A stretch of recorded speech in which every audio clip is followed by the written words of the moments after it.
আমার বাড়ির পাশের এক কাকা বলতেন তার বিয়েতে এলাহি কাণ্ড করবে, পাঞ্জাবিটা পর্যন্ত আসবে ফ্লাইটে। অবশেষে তার বিয়ে এত লইলেটের মধ্যে হয়েছিল যে বিয়ের গোসল করার সময় পাননি। প্রাইমারি আর হাই স্কুলে থাকতে কথায় কথায় ডাক্তার হতে চাওয়া আমরা একসময় দেখি মেডিকেল তো দূর, কোনো পাবলিকেই চান্স নিতে পারছি না।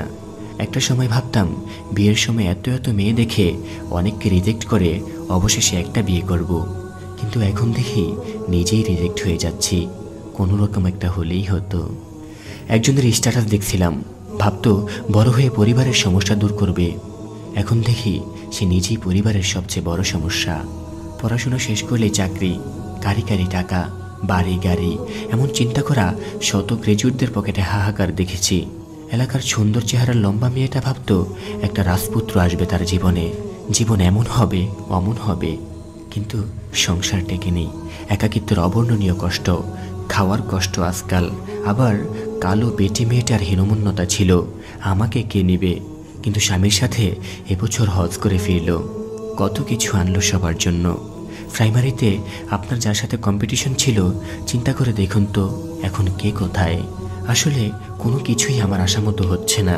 ভাগ্য যেখানে নিয়ে যাচ্ছে সেখানে গিয়ে বসতেছি শুধু। মাঝে মধ্যে কিছু আমার আশার সাথে মিলে যাচ্ছে, নাম দিচ্ছি স্বপ্ন পূরণ।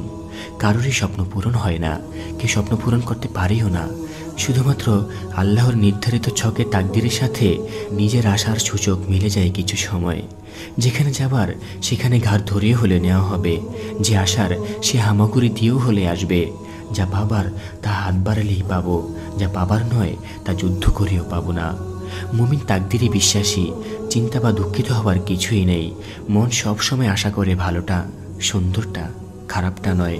কখনো হারাতে চায় না, সবসময় শুধু পেতেই চায়। সবসময় ভালো আর সুন্দর পাবো ব্যাপারটা এরকম নয়, সবসময় পাবো তাও নয়, কখনো হারাবো।